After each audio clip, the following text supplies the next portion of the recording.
we've now talked about your introduction for your impromptu speech. And in that introduction, you're basically giving your audience a roadmap, an orientation. So now I kind of want to shift and talk a little bit about transitions and then conclusions. So after that introduction, you've given your audience this roadmap saying basically here's the nature of our journey over the next couple of minutes.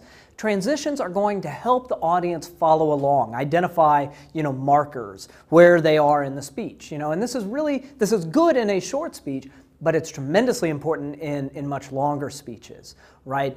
45-minute speech, you say you're going to talk about 5 things. Reminding people where you are kind of helps them place what you're talking about, but also gives them a sense of how close you are to the end. So it's doing a lot for you in terms of clarity, but also in terms of helping the audience dial in their expectations. How much longer are you going to be speaking for? So what are the functions of a transition? Remember, for the introduction, we're not thinking necessarily in terms of raw content, but what does that introduction need to deliver on? So too with the transition. What does it need to do for that audience? Well, transitions should be able to demonstrate the distinctness of each point, basically saying I'm done with that point and I'm not going to be talking about this point.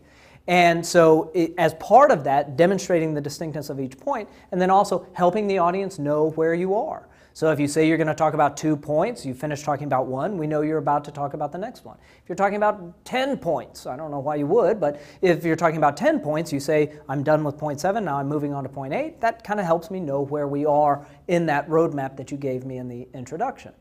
So there are lots of ways that you can do this. Transitions shouldn't be overly elaborate affairs, but they are just helping the audience understand we're done with that point, we're moving on to the next point. So there's a lot of things you can be doing to sort of help with this understanding. You can use physical movement to help the audience perceive the transition that you're making.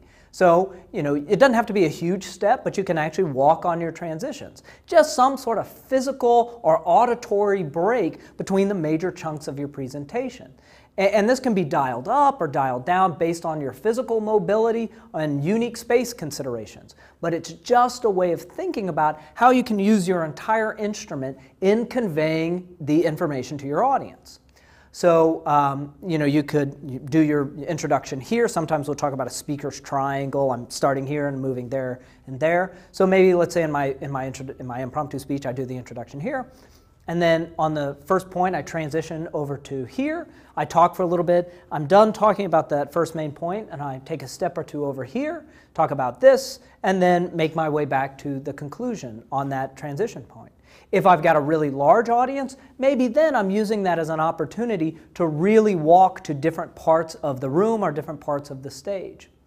But transitions are pretty straightforward. They're functional. They should help your audience figure out where you are. So let's talk about conclusions. What are the functions of a conclusion?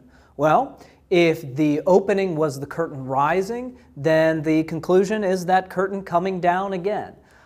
So your conclusion should review the main points and restate the thesis, basically remind the audience of that key argumentative information, but it should also provide a sense of closure to the speech itself, right? So we know that you're done. Just like we wanted to make sure that the audience knew that we started, we want them to know that we're done.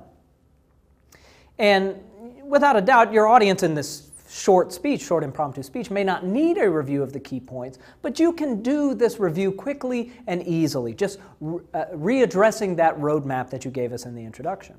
But then we get to this last line, and the final line should, quite honestly, sound and feel like a final line of a speech. So it's perfectly acceptable to say thank you at the end of a speech. It's polite even. You were done, raised up, right. That's good. But I don't think you should have to say thank you in order for the audience to know that you're done. You should be able to convey, you should be able to telegraph through pacing and tone that a final line is the last line of your speech. You don't want to get to the end of your speech, finish that last line and have silence, right? Only to say thank you as a way of killing that awful, awkward tension in the room. You don't want to be like, and so these are the reasons why I think MOOCs are perfectly fine to teach performance skills. That's all I have. You don't want the, hey, wake up, dummy's done, right? So you want it to sound like you're building to that last line.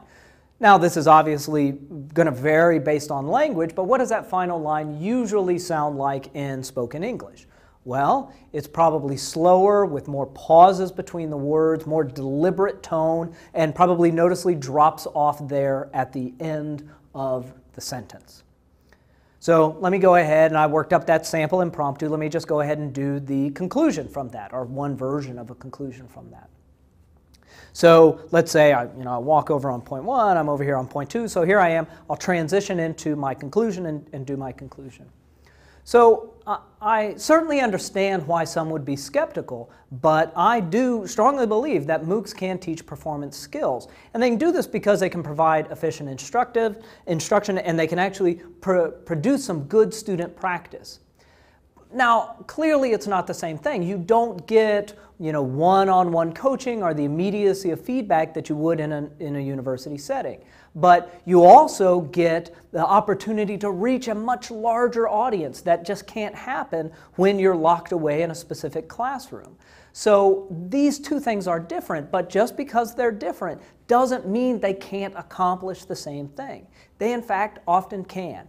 MOOCs are very good spaces for learning, modeling, and practicing performance skills. So hopefully that last line you can hear sort of slows down, more deliberate, and it drops off at the end.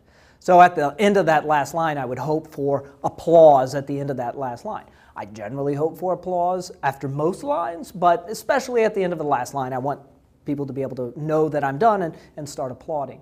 So what I'd like you to do now is I asked you to prepare a MOOC I asked you to prepare an impromptu a while back. So what I'd like you to do is just run your conclusion as a way of practicing conclusions and pay special attention to the sound and the feel of that last line. So in the next lecture, what I'm going to go ahead and do is just run an entire impromptu speech trying to highlight all the various elements that are going on. But go ahead and practice that conclusion now.